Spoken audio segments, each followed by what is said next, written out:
बहुमत की भारतीय जनता पार्टी की सरकार बनी। श्री मनोहर जी इसके मुख्यमंत्री बने और मनोहर जी के नेतृत्व में लगभग 9.5 साल सरकार चली।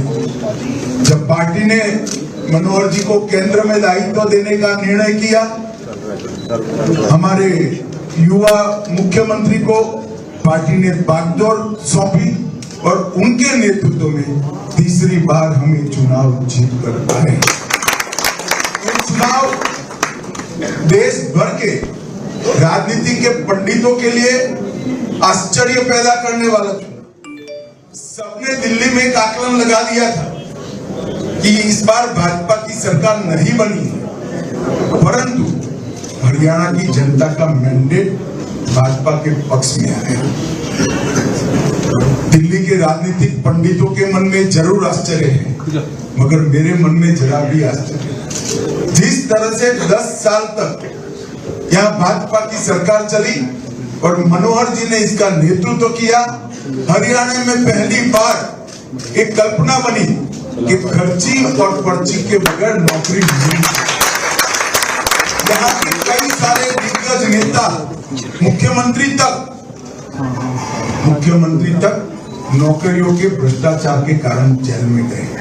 एक बैकग्राउंड में से भारतीय जनता पार्टी ने एक नई कार्य संस्कृति का विकास किया कि खर्ची और पर्ची के बगैर, मतलब करप्शन के बगैर और सिफारिश के बगैर डाकिया आपको अपॉइंटमेंट लेटर दे जाता है।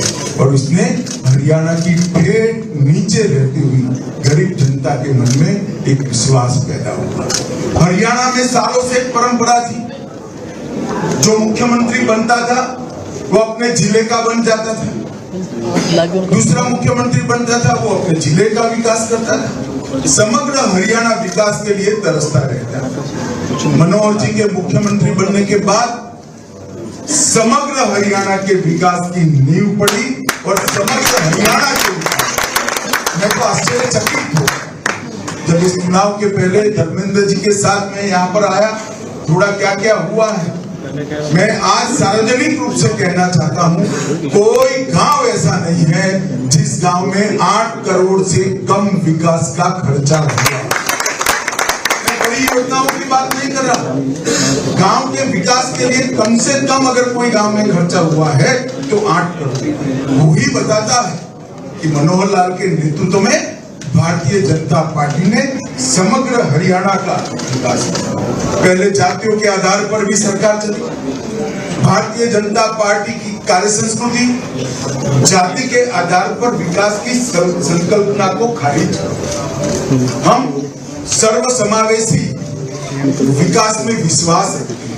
और हरियाणा में भी पहली बार मनोहर लाल जी ने और हमारे नायब सिंह ने 36 बिरादरियों के विकास की सरकार चलाई और हर बिरादरी के 3 कारण थे जिसने हरियाणा में फिर से तीसरी बार भारतीय जनता पार्टी की सरकार बनाई।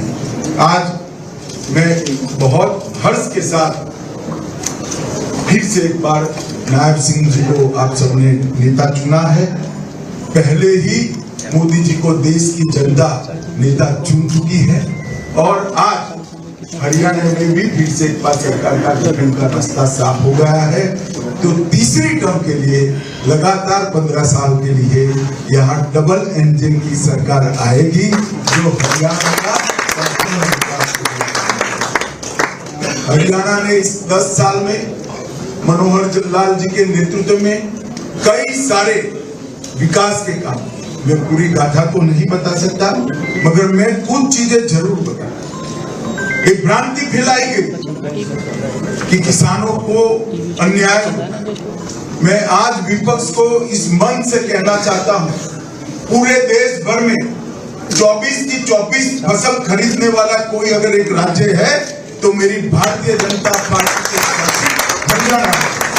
जो एमएसपी की बात करते हैं उनको मैं बताना चाहता हूँ, एमएसपी पर सबसे ज्यादा अगर खरीदी किसी ने करी है तो नरेंद्र मोदी जी ने करी है कांग्रेस के साथ। और हुड्डा साहब को भी मैं बताने था, आप थे जब ना भावांतर था ना एमएसपी पर खरीदी थी, ये हमारी सरकार ने, भारतीय जनता पार्टी की सरकार ने।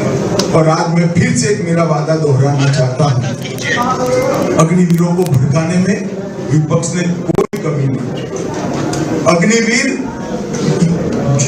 युवाओं को अन्याय करने वाली योजना नहीं है, सेना को युवा बनाने वाली योजना है, सेना को मजबूत बनाने वाली योजना है। और ये भारतीय जनता पार्टी का वादा है कि अग्निवीर का वापिस आया हुआ एक एक जवान वो भारत सरकार और हरियाणा सरकार में पेंशन वाली नौकरी प्राप्त करेगा। हरियाणा ने इस देश के सेना में हर 10वां जवान हरियाणा से, और हरियाणा ने इस देश के अन्न के भंडार में हमारी सरकार की प्रायोरिटी युवाओं की रोजगारी और हमारे किसानों की खुशहाली, ये हमने हमारे घोषणा पत्र में रखा है। मुझे विश्वास है नायब सिंह की सरकार इसी तरह से काम करेगी जिस तरह से हमने साढ़े 9 साल भ्रष्टाचार विहीन, लोकाभिमुख और गरीब कल्याण करने वाली सरकार को आगे बढ़ाएं। ये सरकार 36 बिरादरियों की होगी, इसका भी मुझे पूरा विश्वास है। और ये सरकार हरियाणा के हर गांव का विकास करेगी, उसका भी मुझे विश्वास है। मोदी जी ने करीब करीब हरियाणा के विकास के लिए 10 साल में 1,43,000 करोड़ रुपया और 1,26,000 करोड़ रुपए के विकास के प्रोजेक्ट्स, एक प्रकार से आप देख लीजिए तो 2,75,000 करोड़ रुपया इतने छोटे से 10 साल में दिया है। तो कांग्रेस के 10 साल मिला ले तो सिर्फ 41,000 रुपया, 41,000 करोड़ के सामने 2,75,000 करोड़ रुपया मोदी जी ने दिया है। और मोदी जी ने इस चुनाव में भरोसा दिया है कि भारत सरकार भी हरियाणा के विकास के लिए कटिबद्ध है।